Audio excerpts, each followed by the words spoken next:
परमात्मा गुरवे नमः। आत्मा गुरवे नमः। आदि गुरुदेव अनादि गुरुदेव अनंत गुरुदेव अखिल गुरुदेव शरण गुरुदेव शरण गुरुदेव। श्री गुरु महाराज चरणारविंद नमो नमस्ते।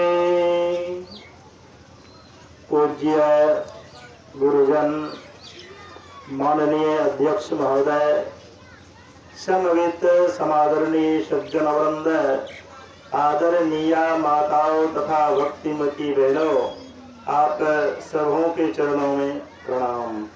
श्री सद्गुरु महाराज की जय। गुरु की महिमा किस विधि कहूँ, मोके जीव है एक, शेष शारदा कह ना सके, जाके जीव अनेक।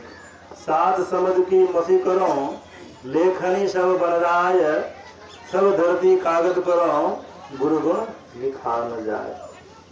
सदगुरु है राजन के राजा, जिनकी कृपा से सरे सर्व काजा। एक सज्जन रास्ता चलते बहुत धन को पा लिए थे। गरीबी हालत थी, कच्ची मकान थी। मन में बात आई, अब पैसा कहाँ रखा जाए। सोचते सोचते सोचा गया, बगल में एक सेठ जी है, उनके यहाँ पैसे को धरोहर के रूप में रख देता हूँ। अभी मेरी बेटी 11 वर्ष की है, 18 वर्ष की हो जाएगी, पैसे को निकाल कर लाऊंगा, विवाह में खर्च कर दूंगा। उनकी बेटी जब सयानी हो गई, संबंध स्थापित किया गया, सारी व्यवस्था की गई। सेठ जी के पास जाते हैं, आपके पास जो धरोहर के रूप में पैसा जो रखा था सो दीजिए, बेटी की शादी में खर्च करनी है। सेठ जी ने डांट दिया, भागो, कब मेरे पास पैसा रखा तूने। और सज्जन परेशानी में पड़ जाते हैं, राज दरबार जाते हैं। राजा साहब इनके भाव से आंक गए, यह ईमानदार व्यक्ति है, अपनी संपत्ति को सेठ जी के पास जरूर रखा है, लेकिन सेठ जी बेईमानी करने में लगे हैं। राजा साहब ने कहा, कल मेरी शोभा यात्रा निकलने वाला है, आप उसी सेठ जी के दरवाजे पर रहेंगे, आपका काम बन जाएगा। राजा साहब की सवारी निकली, सब लोग जय जयकार करते आगे बढ़ रहे हैं। सेठ जी भी अपने घर से बाहर आते हैं। राजा साहब उस जगह पर रथ को रुकवाते हैं, उस सज्जन को इशारे से बुला करके बगल में बैठा देते हैं। सेठ जी का तो धर्मा छूट गया, पसीना पसीना आ गया सेठ जी को। अरे भाई, इनकी दोस्ती तो राजा साहब से है, हो सकता है यह बात अगर राजा साहब को बतला दिए मेरी फैसियत हो जाएगी। संध्या काल में अपने स्पेशल व्यक्ति के द्वारा, स्पेशल बना होता है खास व्यक्ति के द्वारा उस सज्जन को बुलाते हैं। आपने जो पैसा मुझे रखने के लिए दिया था, वो पैसा तो धरोहर मेरे पास है, मैं तो मजाक में डांट दिया आपको। आपकी बेटी तो मेरी बेटी, जो पैसा ले जाना ले जाओ। मतलब क्या हो गया, जिनके हृदय गुरु प्रीत भई दिन और समित किया न किया, तुलसीदास बेचारी कहे कपटी को मित किया न किया। गुरु हितु है, गुरु पितु है, गुरु ही जीव के मितु है। त्वमेव माता च पिता त्वमेव, त्वमेव बंधुश्च सखा त्वमेव, त्वमेव विद्या द्रविणं त्वमेव, त्वमेव सर्वं मम देव देवा। जरूरत है गुरुदेव की आज्ञा का पालन करना। गुरु ज्ञान दिव्य व हृदय उगाओ हो, उनके ज्ञान को हृदयंगम करना है, मतलब याद रखना है, मनोयोग पूर्वक करना है। एक लड़का बाजार जाता है, पिताश्री ने कहा जाओ बाजार से सामान खरीद के ले आओ। रोड के बगल में, बाजार के करीब में, रोड के बगल में एक महात्मा जी आसने बिछाकर बैठे हुए थे। लड़के के मन में हुआ शायद ये महात्मा जी भी कुछ बेचते हैं। जाकर प्रणाम करते हैं, अरे बाबा कि आप भी कुछ बेचते हैं?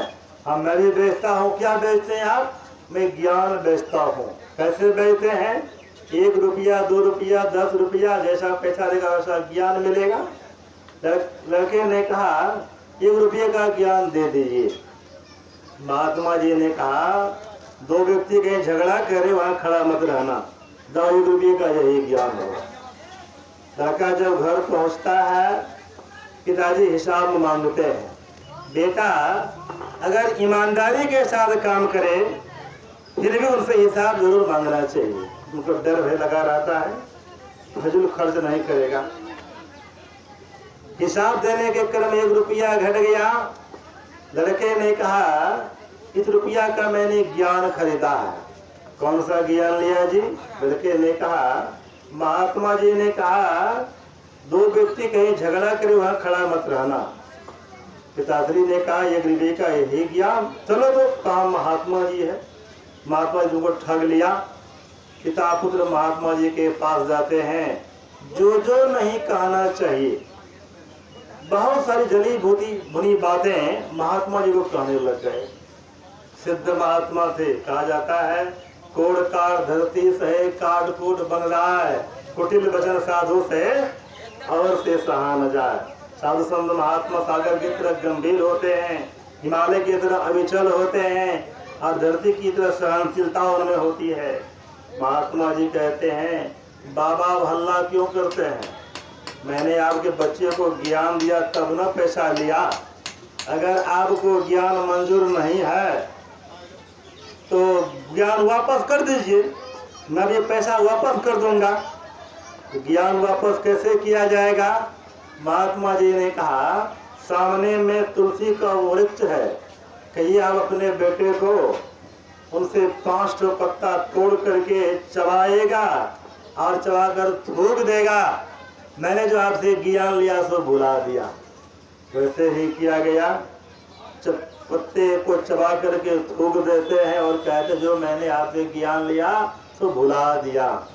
कुछ दिन बीतता है, मंत्री कुमार और राजकुमार में झगड़ा होने लग गया। वह युवक खड़ा होकर सुनने लग गया।